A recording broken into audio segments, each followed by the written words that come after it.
Hi folks, Pete here from Ashton's Cars. Today we're having a look around a 2010 BMW X1. It's the 18 sDrive model. So to give you a brief description of what that exactly means, BMW X1 is a small SUV.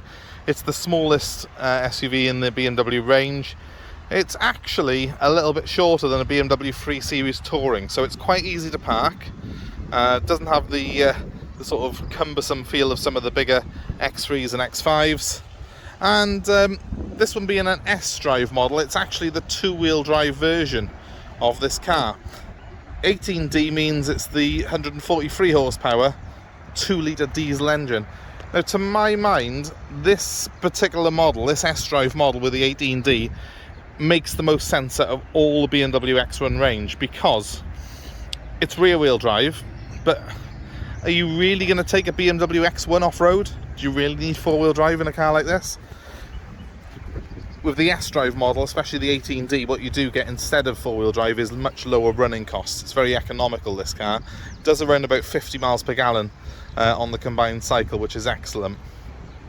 So this one's a very smart-looking car with 18-inch alloy wheels. It's finished in a nice blue colour. It's just come into us now with 124,000 miles on it. Please ignore the plates that are on this car because it has had a private plate transfer done on it. So the plates that are on it are not the one that will be sold with the car. As you can see though, it's a very sharp looking thing. You wouldn't think it's done 124,000 miles, and you certainly wouldn't think that it's nearly 11 years old now. They're a good looking car, these. And if you're looking at things like a Ford Kuga, if you're looking at things like a Nissan Qashqai, these are certainly a much more sort of prestige alternative to those vehicles and a similar size. So that gives you an idea of the sort of compact dimensions of this car. If I was to park this next to a Qashqai, the X1's a little bit lower, but in terms of width and height, it's about the same as a Nissan Qashqai.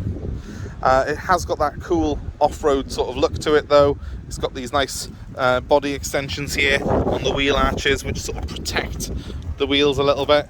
And just talking to the wheels, they are original, these wheels, and they have got a little bit of scuffing on the outer edges, look, which you expect on this sort of age car, especially when you've got big 18-inch wheels on it like this.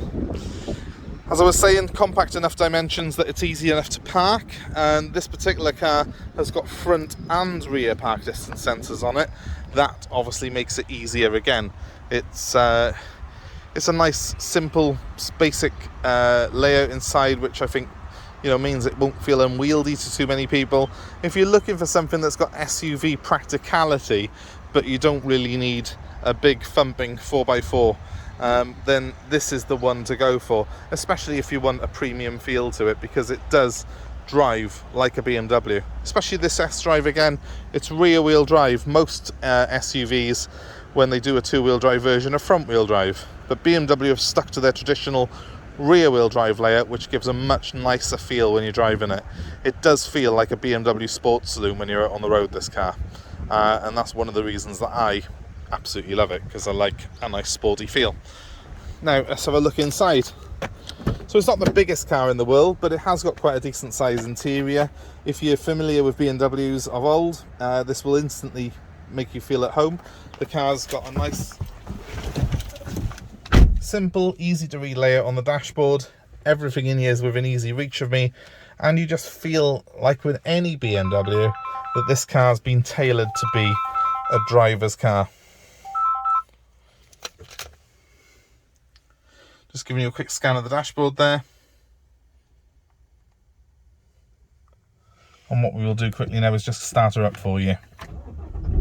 Take you through the startup sequence. As you can see, servicing's all up to date, saying next service due in October 21.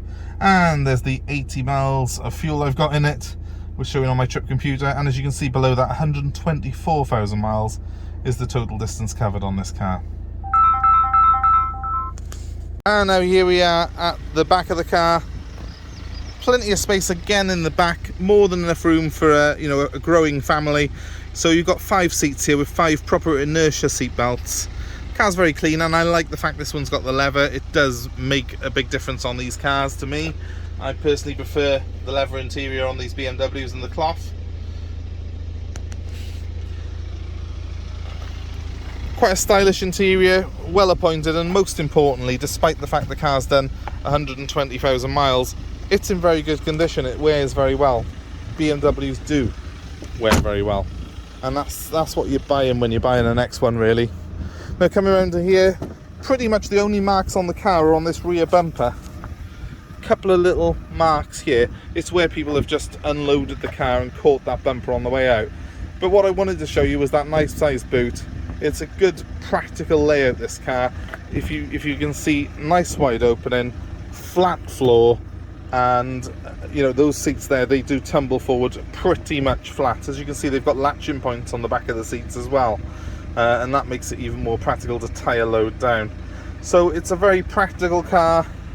It's got bags of room in it, and if you've got dogs, kids, camping equipment, it'll all go in the back of this car. It's going to perfectly suit someone who's got a family and who enjoys a vehicle that's stylish but ultimately very, very practical. I've got the car running at the moment. As you can hear, hopefully it sounds nice and quiet and smooth, which it is in real life. It doesn't always pick up properly on the phone, but the engine's very smooth. There's no adverse noises, there's no sort of clutch or flywheel noise on the car. That's all things that I look for when I'm buying a BMW X1 of this era. So if you're looking at BMW X1s, always make sure that you try the clutch. Just make sure that the sound of the engine doesn't change when you depress the clutch. If it does, it can show that the flywheel is actually worn on the car. That can be quite a costly repair. But apart from that, these are a strong vehicle. They tend not to have too many issues with them. They tend to be something that you can buy with pretty much confidence. This particular one's going to be on our site and available for national delivery. So if it's of interest to you, you can give me a call, be quick, and ring me on 07932 873 646. I'm happy to take your old car in part exchange. I'm happy to arrange delivery anywhere in the UK of this car. I think this is going to make someone a fantastic family vehicle. And one more time with that number, it's 07932 873 646. Give us a ring if this is of interest and if you want any more information on it. Also, guys, please give us a like, share, subscribe to our channel, give us a little comment below and let us know what you think of this car, and we hope to see you very soon here at Ashton's Cars. Thank you very much for watching. Have yourselves a great day. Goodbye.